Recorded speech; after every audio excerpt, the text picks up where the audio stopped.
singkat saja. Yang pertama saya ucapkan terima kasih. Ini saya kira tadi sudah disampaikan oleh Pak Ketua, ini suhu semua di sini. Jadi saya hadir ke sini dalam rangka mencari berkahnya para suhu. Saya tadi mengandekan betul kalau memang ruangan ini dibom ya ada kekosongan kekuasaan itu di Purworejo dan bisa jadi kegiatan pemilu ini terancam. Siapa yang mau mendaftar nanti tinggal berapa hari ya Pak? Sudah, ini tanggal ke-6 ini. Baik Ibu Bapak sekalian yang saya hormati, saya sudah menyampaikan ada beberapa slide, tapi tidak akan saya bacakan satu persatu. Saya ingin lebih banyak diskusi saja. Ada hal-hal yang sudah dipantik oleh Mas Arif tadi, tapi saya yakin ada banyak hal yang bisa kita diskusikan antara kami di jajaran penyelenggara pemilu dengan Ibu Bapak sekalian sebagai pengambil kebijakan dalam konteks fungsi DPRD. Kalau dalam konteks pelaksanaan pemilu tahun 2024 adalah sebagai bagian dari peserta pemilu. Kalau tadi ada isu krusial, 3 isu krusial yang disampaikan, justru saya ada isu yang sangat krusial lagi. Dan ini tentu dalam konteks Purworejo, nanti akan sampai kita pada soal fungsi Bawas dan KPU itu seperti apa. Kalau yang soal ini saya kira Muyai Segoro lah saya belajar soal ini. Tapi yang paling krusial adalah pada saat tahapan-tahapan penting di Kabupaten Purworejo nanti, penyelenggara pemilu itu memasuki masa akhir jabatan. Dan mungkin sebagian besar itu dampaknya nanti kita akan sampai ke situ dan saya kira harus diantisipasi oleh Ibu Bapak sekalian dalam konteks sebagai peserta pemilu. Bapak Ibu sekalian yang saya hormati, kalau kita bicara soal tugas dan kewenangan Bawaslu, sebenarnya core bisnisnya itu hanya ada 2. Rangka dasarnya core bisnisnya Bawaslu itu hanya ada 2. Yang pertama adalah pencegahan, yang kedua adalah penindakan. Hanya 2 hal ini sebenarnya negara menghabiskan uang miliaran rupiah untuk mengorganisir Bawaslu penyelenggaraan pemilu ya hanya 2 hal ini sebenarnya. Dan uniknya Ibu Bapak sekalian, kalau kita baca beberapa referensi penyelenggaraan pemilu yang ada Bawaslu-nya di dunia ini hanya di Indonesia. Ini sejarahnya panjang, saya tidak perlu cerita. Ini nanti supaya dalam kita bisa diskusinya lebih enak. Kalau pencegahan, saya kira kegiatan seperti yang kita laksanakan malam ini, kemudian ada kegiatan sekolah kader pengawas partisipatif, MOU, dan lain sebagainya itu adalah bagian dari pencegahan. Ibu Bapak pimpinan partai politik mungkin sering dapat surat cinta dari kami. Jadi wujudnya itu adalah imbauan. Ini penting Ibu Bapak sekalian itu kami sampaikan. Setiap menjelang akan dilaksanakannya tahapan, kami pasti selalu bersurat kepada pimpinan partai politik. Dan surat ini akan mendapatkan nilai relevansinya kalau kemudian nanti ada penindakan kasus pidana di pengadilan. Jadi karena ada tugas konstitusional kami untuk melakukan pencegahan, pada saatnya nanti ada proses law enforcement, penegakan hukum, hakim akan selalu bertanya apa yang sudah pernah Bawaslu lakukan dalam konteks pencegahan. Maka dalam setiap proses tahapan, misalnya pada saat kami mau melaksanakan tahapan pencalonan kemarin, seluruh partai politik kami kirim surat pencegahan yang sifatnya normatif, mohon dipatuhi yang A, B, C, dan lain sebagainya. Itu sebenarnya adalah bagian dari pelaksanaan core bisnis kami sebagai pencegahan. Jadi sebenarnya diskusi pencegahan itu tidak terlalu menarik Ibu Bapak sekalian. Kalau diskusi pencegahan, karena luasnya itu seluas samudra ya. Kita ngomong menyampaikan di media sosial dalam forum-forum tertentu dan lain-lain itu bisa dikualifikasi sebagai pencegahan. Kalau dihitung secara kuantitatif, jumlah pencegahan yang kami lakukan sejak tahapan dimulai pada tanggal 14 Juni sampai sekarang ya tidak kurang dari 500. Ada MOU, ada surat yang dikirimkan ke partai politik, ke bupati, ke instansi terkait dan lain sebagainya. Itu adalah upaya pencegahan. Jadi atau yang sering kita sebut dengan istilah pendekatan preventif. Nah, itu ada desa pengawasan, desa anti politik uang dan lain sebagainya, itu adalah upaya pencegahan. Nah, langkah kemudian yang menarik untuk didiskusikan itu apa Ibu Bapak sekalian? Itu adalah penindakan atau represi. Core bisnis yang kedua inilah yang saya kira untuk layak kita diskusikan bersama. Penindakan terhadap dua hal. Yang pertama adalah terhadap penyelesaian proses sengketa. Nah, ini nanti kita akan sampai pada tahapan ini titik mana saja sih yang mungkin terjadi sengketa. Ini sejak tanggal 24 April Ibu Bapak sekalian kita sudah memasuki tahapan pencalonan dimulai dengan pengumuman oleh KPU. Dan pembukaan pertama kali dibuka tanggal 1. Sampai hari ini meskipun belum ada yang mendaftar di KPU. Nah, pada tahapan ini sebenarnya Ibu Bapak sekalian ada potensi sengketa yang cukup besar. Sengketa ini adalah terjadi apabila ada perbedaan pendapat dan pandangan antara peserta pemilu dengan penyelenggara pemilu. Dampaknya adalah dikeluarkannya keputusan atau berita acara yang merugikan peserta pemilu. Contoh, misalnya, saya tidak menyebut partai supaya nanti tidak dianggap sebagai doa ya. Ada partai Nanas mendaftarkan ke KPU, calegnya 45. Tahap pertama nanti dilakukan verifikasi administrasi. Di tanggal 12 sampai 16 Agustus itu nanti akan ditentukan DCS, daftar calon sementara. Penentuan DCS ini nanti dituangkan dalam berita acara. Di antara sekian caleg milik Partai Nanas ini ternyata di DCS-nya nanti ada yang gagal di DCS. Entah itu misalnya dia kepala desa yang ternyata belum menyerahkan surat pengunduran diri, entah persyaratan administratif apa lainnya. Singkat cerita misalnya si A calon Partai Nanas ini yang sudah didaftarkan misalnya di KPU dalam rentan waktu tanggal 1 sampai 14, ternyata dalam rentan waktu penentuan DCS tanggal 12 sampai 16 Agustus nama ini tidak ada. Padahal dia adalah pendulang suara misalnya. Maka ini hak bagi peserta pemilu untuk mengajukan keberatan. Undang-undang menyediakan ruangnya adalah penyelesaian sengketa. Undang-undang 7 memberikan amanat, penyelesaiannya ada di Bawaslu. Jadi misalnya keberatan-keberatan terhadap putusan KPU, terhadap proses akan diuji melalui Bawaslu.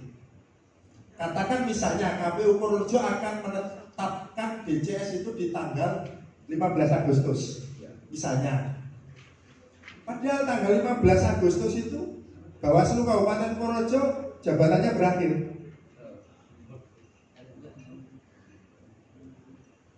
Kapan batas waktu pengajuan sengketa itu dilakukan? Maksimal 3 hari setelah dikeluarkannya putusan KPU. Misalnya KPU menetapkan DCS tanggal 15 Agustus. Maka 3 hari setelah itu menjadi batas akhir mengajukan permohonan sengketa ke Bawaslu. Kemudian Bawaslu punya waktu 2 hari untuk menetapkan sudah lengkap atau belum. Kalau sudah lengkap, dia akan diregister. Sejak register itu ada waktu 12 hari bagi Bawaslu untuk memproses melalui sidang adjudikasi.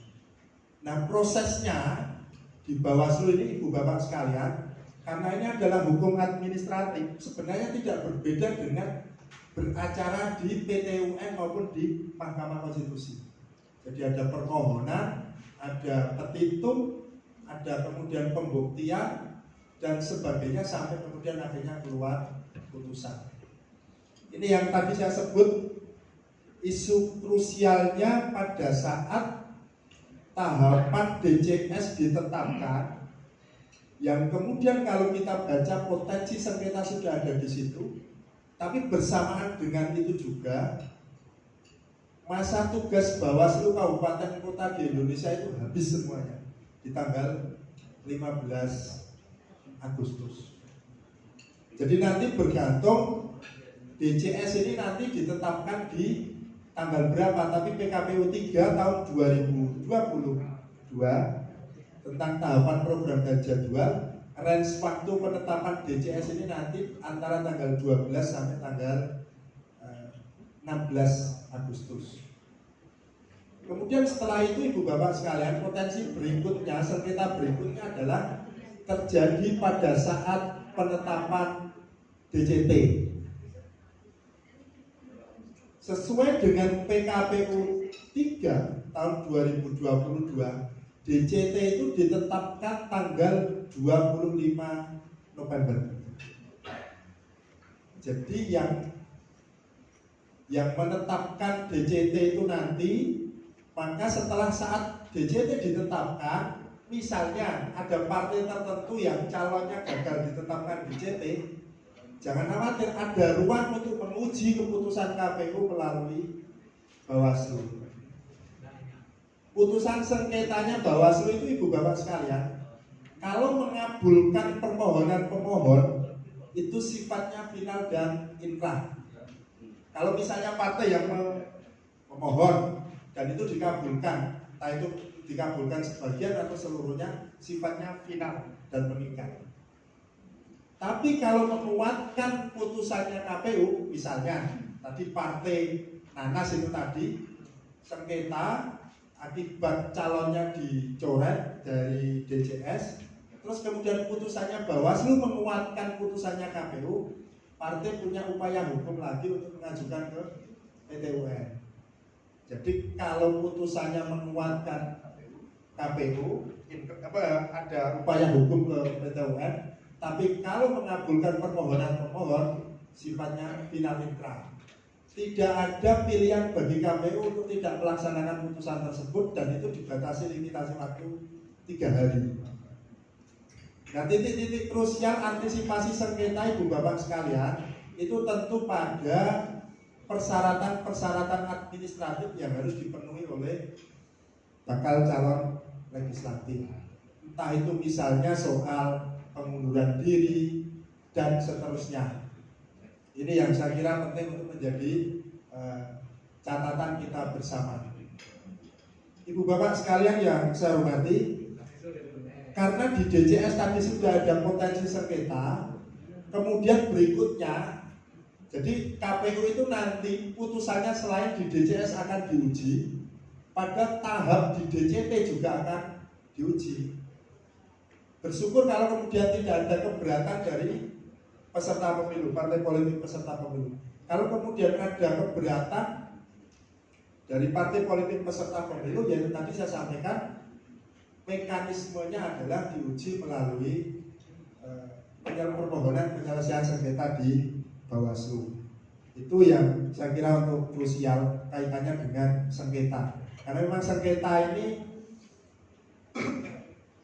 kalau kita diskusi soal sebuah pemilu yang demokratis, standarnya ideal, itu kan memang bisa disebut demokratis kalau kemudian ada ruang yang disediakan oleh perangkat hukum pemilu bagi pihak-pihak peserta pemilu apabila keberatan.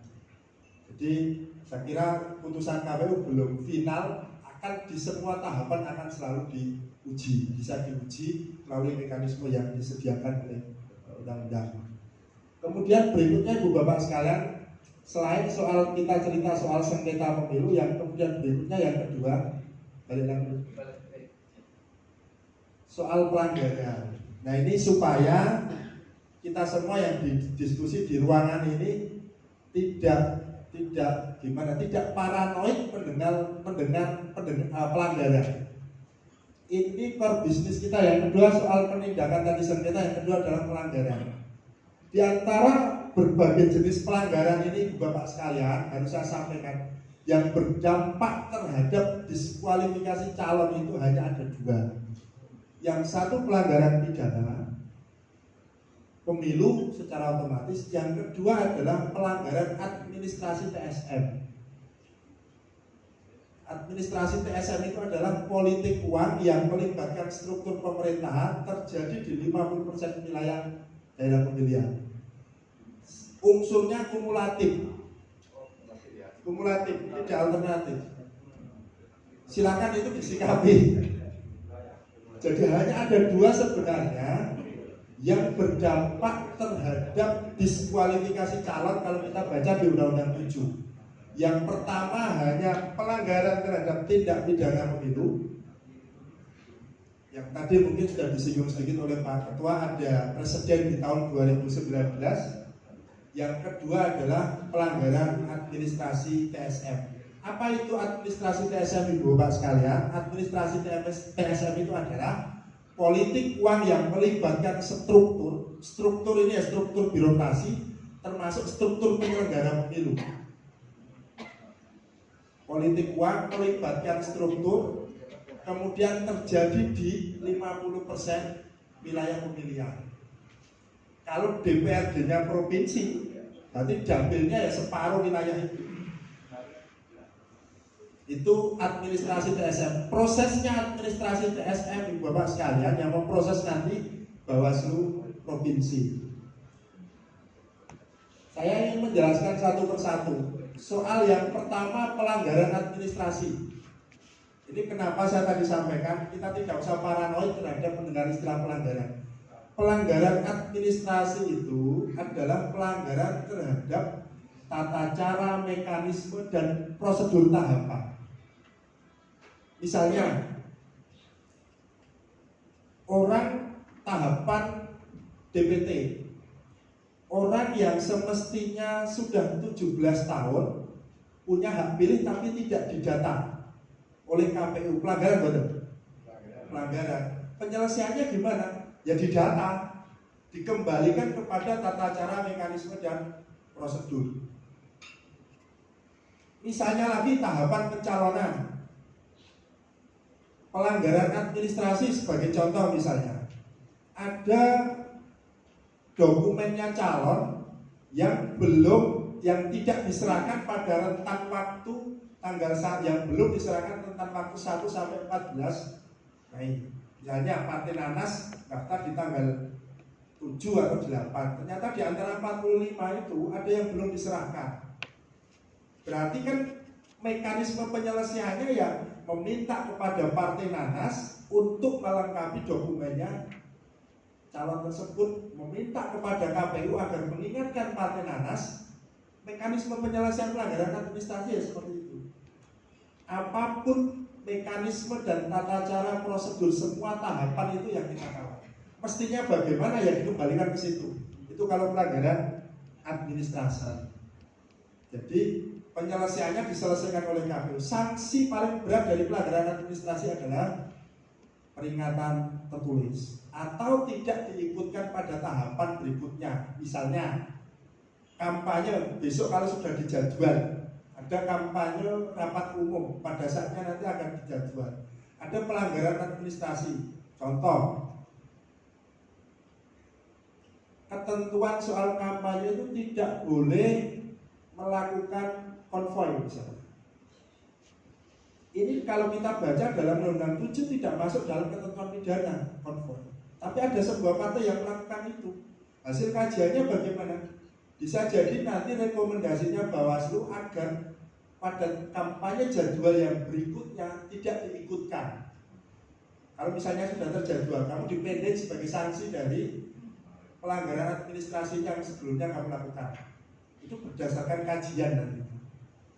Kemudian yang kedua ini yang saya kira harus diantisipasi bersama, dan berkali-kali dalam berbagai kesempatan saya selalu menyampaikan sebagai bentuk preventif soal pelanggaran tindak pidana pemilu. Ini bisa dilakukan oleh peserta pemilu, perangkat negara, birokrasi, kepala desa dan lain sebagainya, warga masyarakat biasa.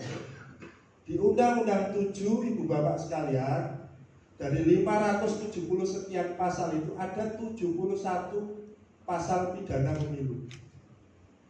Di antara sekian banyak pasal pidana pemilu, subjek hukumnya ada yang itu setiap orang.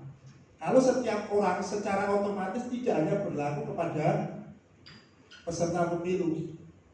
Ada yang pelaksana kampanye, ada yang penyelenggara pemilu juga bisa dikenakan pidana. Nah, dalam konteks tahapan pencalonan ini, kalau kita baca ketentuan pidananya sebenarnya sedikitnya hanya ada dua. Yang pertama menggunakan dokumen yang palsu. Yang kedua, ini menyasar penyelenggara KPU yang tidak menindaklanjuti rekomendasi Bawaslu terhadap hasil pengawasan terhadap verifikasi dokumennya calon. Kalau dalam tahapan pencalonan ini hanya ada dua itu. Yang paling banyak Ibu Bapak sekalian, pasal pidana itu terjadi pada tahapan kampanye, kemudian masa tenang dan pungut hitung. Meskipun pada tahapan penyusunan DPT sekarang ini sudah ada, tapi lebih banyak yang menyasar subjek hukumnya adalah penyelenggara. Misalnya PPS yang tidak mengumumkan DPS itu bisa kena pidana sesuai dengan pasal 488. Tapi pada tahapan pencalonan ini, kalau kita baca dengan seksama di Undang-Undang 7, setidaknya hanya ada dua, yaitu menggunakan dokumen yang palsu untuk kegiatan pencalonan, dan yang kedua penyelenggara pemilu yang tidak menindaklanjuti rekomendasi Bawaslu hasil verifikasi terhadap dokumen. Itu yang berikutnya. Yang paling banyak itu di tahapan kampanye, bisa menyasar pelaksana kampanye, tim kampanye, bahkan ada yang sampai di setiap orang. Ini yang juga harus kita antisipasi bersama. Kemudian pelanggaran kode etik penyelenggara pemilu itu berlaku hanya bagi kami di Bawaslu dan juga KPU beserta jajarannya. Dan yang terakhir, pelanggaran perundang-undangan lainnya. Ibu Bapak sekalian mungkin juga beberapa kali sering dengar, tiba-tiba ada kepala desa yang direkomendasikan melakukan pelanggaran, kemudian ditegur oleh bupati. PNS yang kemudian ditegur oleh KASN, kenaikan pangkatnya ditunda dan lain sebagainya. Di 2019 ada setidaknya 3 atau 4, saya agak lupa, yang PNS itu yang akibat ini pelanggaran perundang-undangan lainnya. Dia tidak spesifik melanggar undang-undang pemilu, undang-undang 7, tapi tindakannya itu melanggar regulasi yang juga berkaitan dengan pemilu. PNS biasanya itu PP 94. Ini soal kitab sucinya PNS, soal kode etik, disiplin PNS dan kode etik penyelenggara aparatur korpri itu. Nah, ini yang kami posisinya nanti hanya membuat kajian, kemudian direkomendasikan ke KASN. KASN yang kemudian menerbitkan rekomendasi, memerintahkan kepada pejabat pembina kepegawaian untuk memberikan sanksi. Sanksinya disesuaikan dengan ketentuan, ada itu PP 94, termasuk juga Undang-Undang Nomor 5 Tahun 2014 tentang aparatur sipil negara. Kemudian berikutnya saya ingin merespon apa yang disampaikan oleh Mas Arif soal kuota 30% perempuan. Kalau kita baca di Undang-Undang 7 semangatnya, kemudian di PKPU 10 dan yang lain-lain, kuota 30% ini sifatnya affirmative action. Artinya apa? Ini akan berpengaruh terhadap lolos tidaknya struktur atau formasi caleg di dapil tersebut. Penghitungannya, meskipun demikian, ini juga masih dikritisi oleh para penggiat gender soal penghitungan yang pembulatan dan lain sebagainya. Tapi kalau ditanya konteks Bawaslu, Mas Arif, bagaimana apapunnya diskresi tersendiri di Purworejo? Saya jawab tidak punya. Karena secara kelembagaan kami posisinya itu hierarkis ke atas. Maka itu yang akan kita kawal. Kalau kita baca dalam simulasi di PKPU 10, itu kan setiap 3 calon ada 1 perempuan. Jumlah 30%-nya akan dihitung. Kalau kurang dari 50% dibulatkan ke bawah, kalau lebih dari 50% dibulatkan ke atas penghitungannya. Jadi secara prinsip itu juga yang akan dipedomani oleh Bawaslu, dan kami juga sudah diskusi dengan teman-teman KPU. Kalau melihat ketentuan dalam keputusan KPU, ya sama, bahwa ini akan semangatnya adalah semangat affirmative action. Kemudian soal money politik atau politik uang, ini nanti kita bisa diskusi banyak lah. Politik uang ini seperti apa ya? Kutukan abadi bagi Bawaslu. Jadi bagaimana tidak disebutkan kutukan abadi kalau setiap diskusi politik uang tidak akan bisa melepaskan dari konteks mendiskusikan peran Bawaslu. Kalau pendekatannya pendekatan normatif, akan ada beberapa ancaman hukuman. Dan itu yang tadi saya sebutkan. Dampaknya bisa diskualifikasi calon, meskipun penegakan hukum politik uang ini tidak mudah. Ada unsurnya. Kalau unsur sudah terpenuhi, ada mens reanya tidak. Niat jahatnya itu ada tidak. Dan ini akan diuji di pengadilan berdasarkan pengalaman di 2019. Niat jahat ini akan terlihat dari beberapa alat bukti yang tersaji. Jadi secara normatif, kalau ditanya politik uang ini bagaimana, bahwa ya memang tidak boleh, ini pidana pemilu. Pasal 521, 522, 523 diyuntukkan ke pasal 280 dan lain sebagainya. Tapi memang harus jujur kita sampaikan, Ibu Bapak sekalian, penegakan hukum politik uang ini tidak mudah. Relatif, mohon maaf, lebih mudah penegakan hukum kampanye dengan menggunakan fasilitas negara. Kalau pendekatannya pendekatan hukum ansih, maka sebenarnya untuk politik uang ini ya tidak bisa hanya kemudian dilakukan pendekatan dari sisi normatif saja, harus ada pencegahan-pencegahan yang lain. Kemudian potensi-potensi pelanggaran dan lain sebagainya tadi sudah saya sampaikan. Terakhir Ibu Bapak sekalian, sebelum kita mungkin ada yang harus kita review, diskusikan bersama,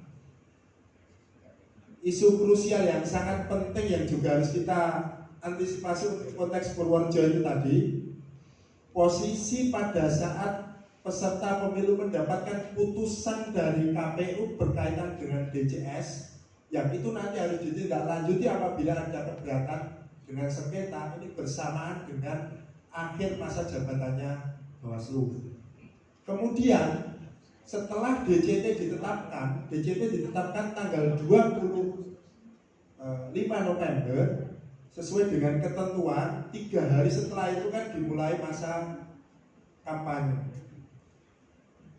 Rezim KPU Purworejo yang ada sekarang itu hanya mengantarkan sampai penetapan DCT. Setelah itu, karena di tanggal 23 Oktober teman-teman KPU Purworejo itu sudah berakhir. Jadi padahal kalau kita baca dalam konteks Undang-Undang 7, potensi pelanggaran terbesar itu sebenarnya di tahapan kampanye. Maka itu yang saya kira harus menjadi perhatian kita bersama. Isu krusial 2 hal itu berkaitan dengan AFJ penyelenggara pemilu yang harus kita antisipasi. Soal persiapan sengketa dan persiapan tahapan kampanye. Saya kira itu Mas Arief sebagai pengantar diskusi. Terima kasih atas perhatiannya, mohon dimaafkan atas segala kekurangan. Assalamualaikum warahmatullahi wabarakatuh. Waalaikumsalam warahmatullahi wabarakatuh. Kita aplaus untuk narasumber kita. Oke, saya tidak menyimpulkan, mogok kalau ada ini. Enggak Pak? Tadi mau maju.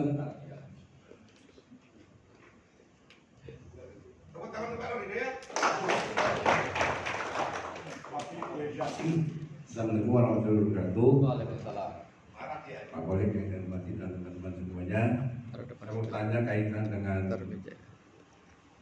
syarat untuk besok kan tanggal 1 sampai 14 Mei kan tahapan pendaftaran caleg. Itu apakah sudah harus syarat penuh atau hanya sekedar mungkin kirim nama plus syarat tertentu misalnya dengan KTP aja sudah cukup, nanti apa syarat kelengkapannya menyusul atau memang saat mengirimkan ke KPUD tanggal 1 sampai 14 itu dalam posisi sudah lengkap. Itu aja, nanti lainnya mungkin ada yang bertanya. Saya kira Assalamualaikum warahmatullahi wabarakatuh.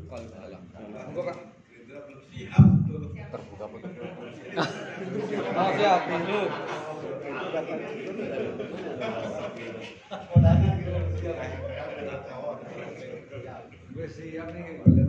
Selamat malam, saya izin tanya beberapa poin. Satu terkait isu-isu yang strategis saja Pak, terkait dengan kepemiluan di Purworejo dari sisi pengawasan. Artinya isu-isu strategis ini persiapan dari Bawaslu di dalam antisipasi proses itu seperti apa, biar kami bisa antisipasi Pak, biar kami tidak sampai melanggar yang fatal. Kalau melanggar itu kan ini melanggar semua, terusnya tidak fatal. Pertanyaan ini Pak, potensi hal-hal yang akan menjadi permasalahan Pak di baik dari sisi organisasi partai politiknya maupun dari individual para peserta calon legislatifnya. Terutama kabupaten saja Pak, kalau saya nggak nanya yang ke atas tapi dengan kabupaten saja. Ini Mas Keli biar sendiri nanti ke kalau jadi nyalon tapi ini terkait di ini terkait di kabupaten. Artinya potensi-potensi ini biar diantisipasi oleh teman-teman Pak. Kalau ada hal-hal krusial misalnya yang menutup kemungkinan ada kerugian-kerugian partai politik di dalam proses pendaftaran atau dari sidis oleh Bawaslu. Termasuk bagaimana dari ini belum sampai tahapan kepada namanya nanti Pak, ini sampai tahapan sampai diantarkan titik-titik.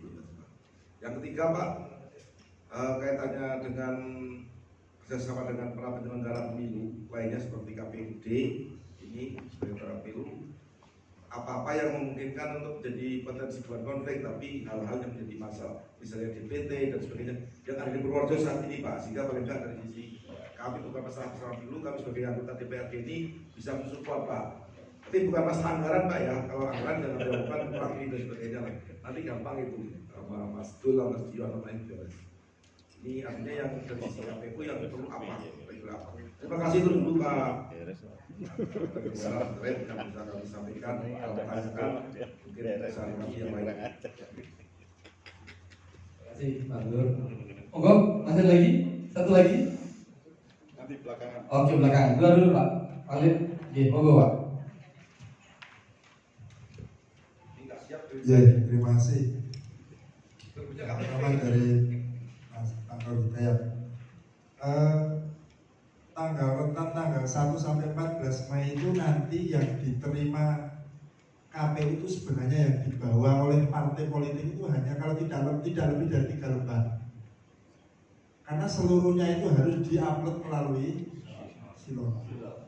Dan itu pada saat rentan waktu tanggal 1 sampai 14 Mei itu belum menguji kualitas berkas. Hanya ada dan ada tidak ada. Misalnya si A, yang penting ada KTP-nya, belum diuji KTP-nya itu benar atau tidak. Yang penting ada ijazahnya, belum diuji ijazahnya ini legalisir benar atau tidak, itu belum. Jadi rentan waktu tanggal 1 sampai 14 Mei itu yang diserahkan dokumen itu diupload melalui Silon, yang dibawa KPU, yang dibawa partai politik ke KPU itu hanya BB daftar caleg dan apa itu ada tiga berkas saja sebenarnya yang dibawa. Ya memang harus diakui hari ini ada problem, bukan hanya Silon, yang Sipol dulu ada problem. Ini juga kalau kita baca di beberapa media ya, pendaftaran itu dimulai tanggal 1.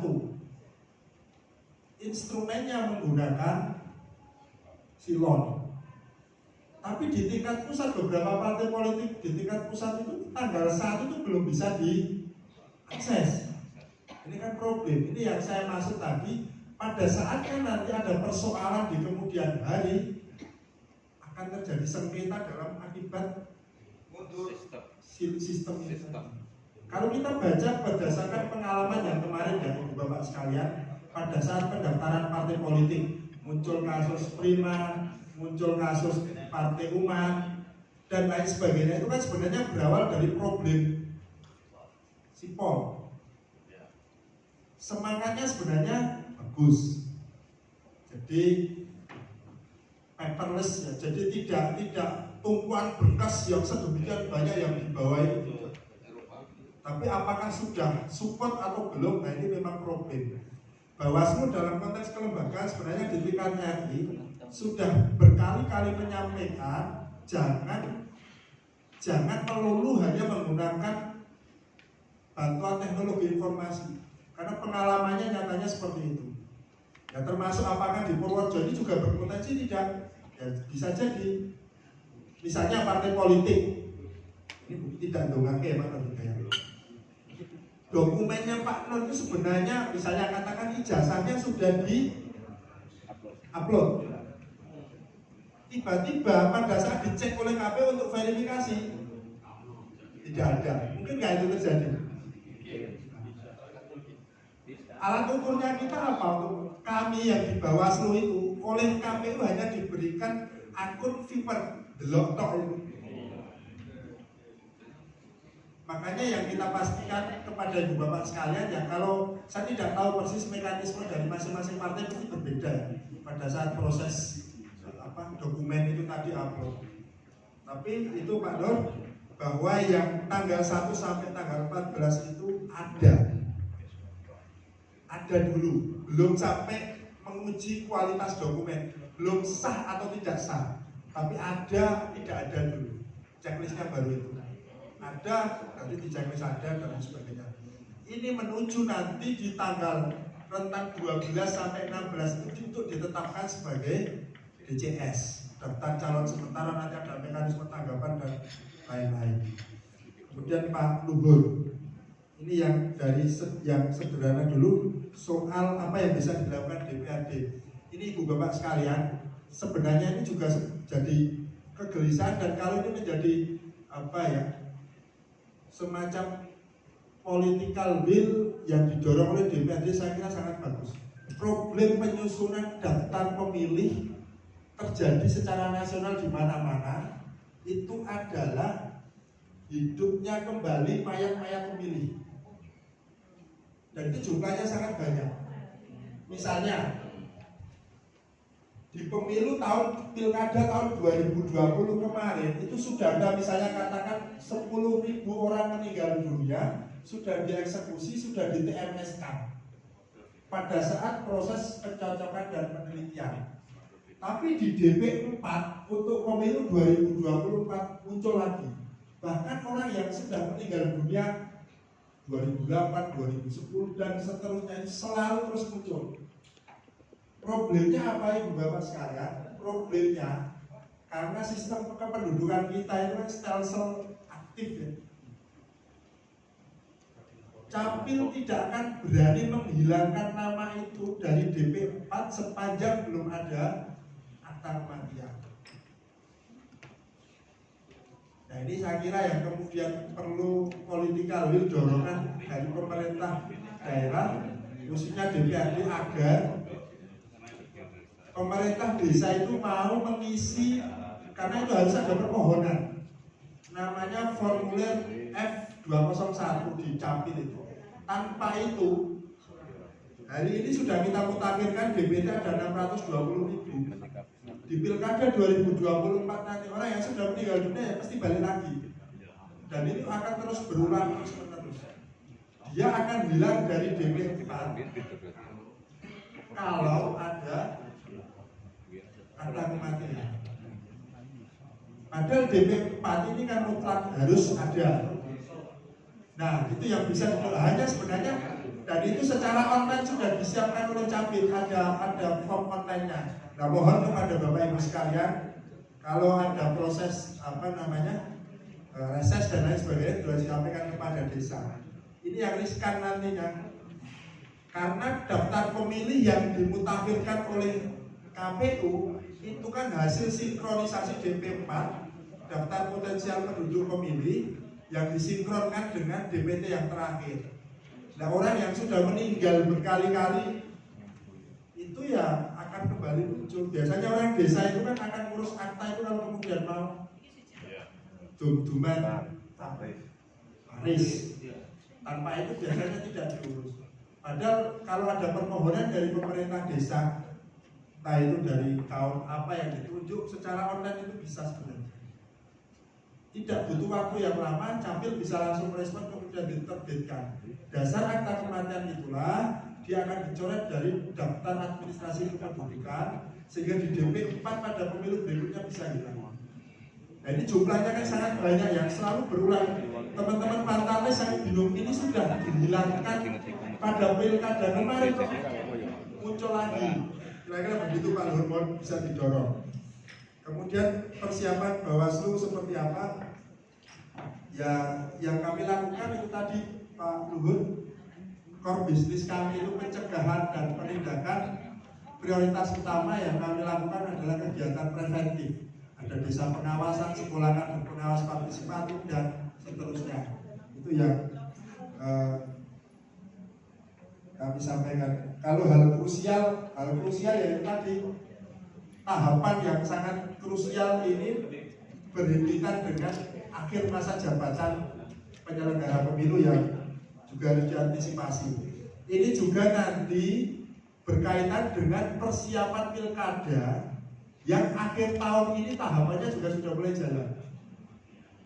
Kalau kita baca di Undang-Undang 10 2016, pilkada itu start dimulaikan 11 bulan sebelum hari pemungutan suara. Pemungutan suara sudah ditetapkan di tanggal 27 November. Tarik itu kan berarti akhir tahun ini tahapan pilkada sudah harus tetap dimulai. Meskipun nanti pencalonan baru menunggu hasil pemilu di 2024. Kira-kira itu. Ya, monggo Bapak yang lain. Yang belakang, meja belakang, ada pertanyaan? Oke.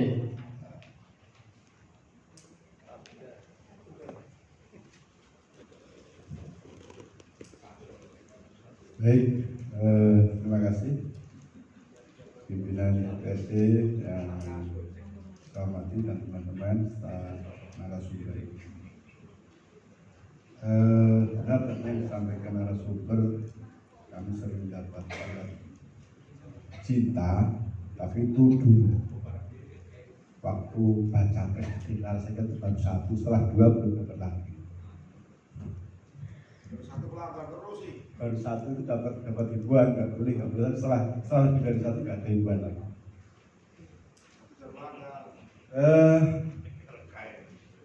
Selanjutnya tadi disampaikan bahwa di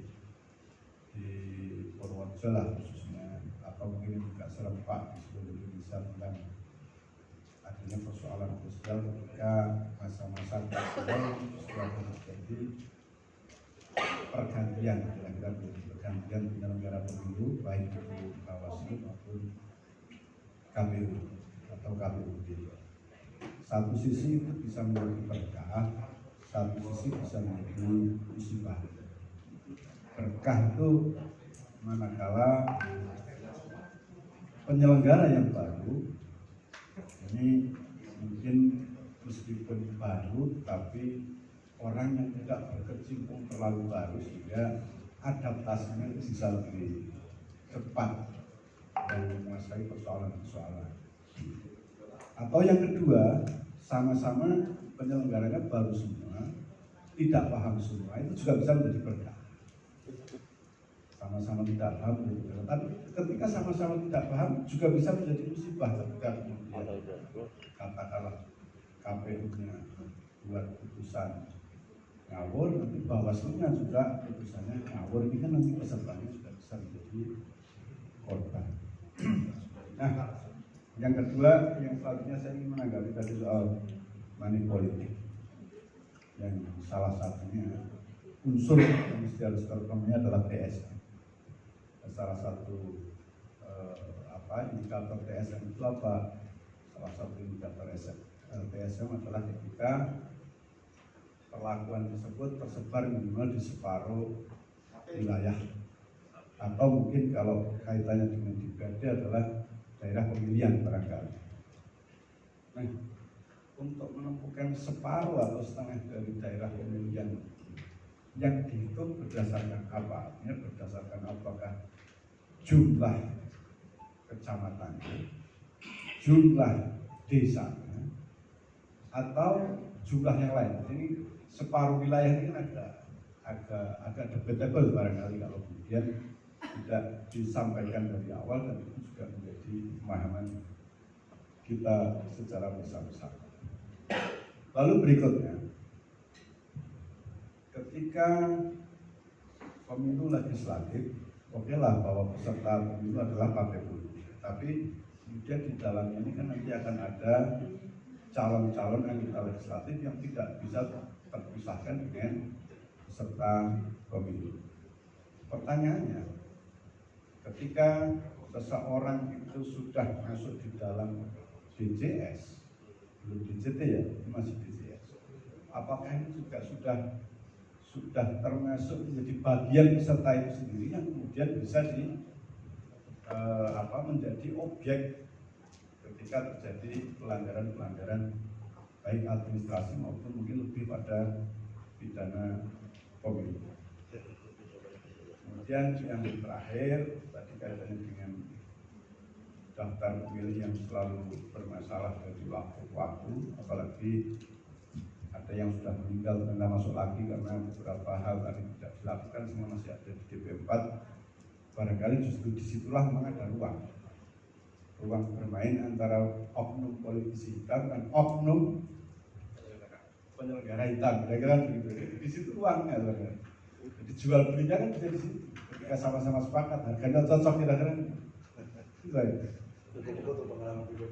Nah, mungkin itu Pak Khalid beberapa yang kami tanyakan. Terima kasih. Assalamualaikum warahmatullahi wabarakatuh. Waalaikumsalam.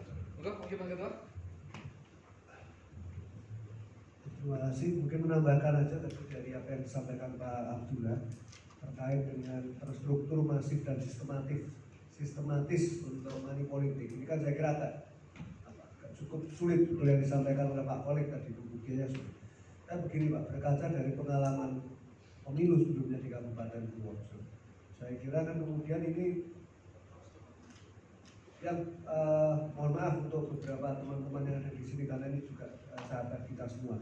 Tapi pada waktu itu kan pembuktian 50% itu sebenarnya tidak bisa terbukti pada waktu itu. Tapi toh nyatanya yang bersangkutan kemudian bisa dijerat menggunakan tindak pidana dan gugur sebagai anggota legislatif terpilih pada waktu itu. Nah ini kan tentu untuk pembelajaran kita semua yang ada di sini juga teman-teman bidang baru, supaya bahayanya politik uang ini kan harus kita minimalisir, harus kita hindari, bukan kita minimalisir. Walaupun susah.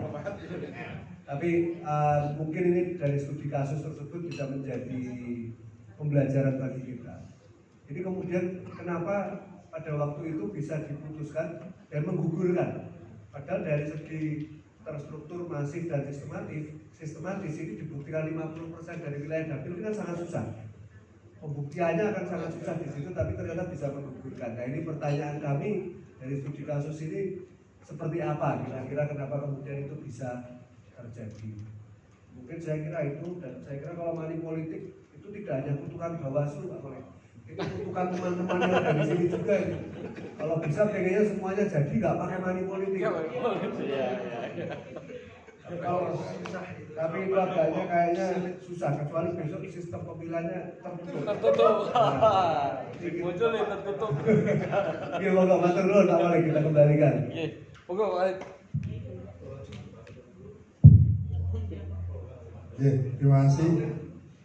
Yang pertama surat himbauan di tahapan pencalonan kemarin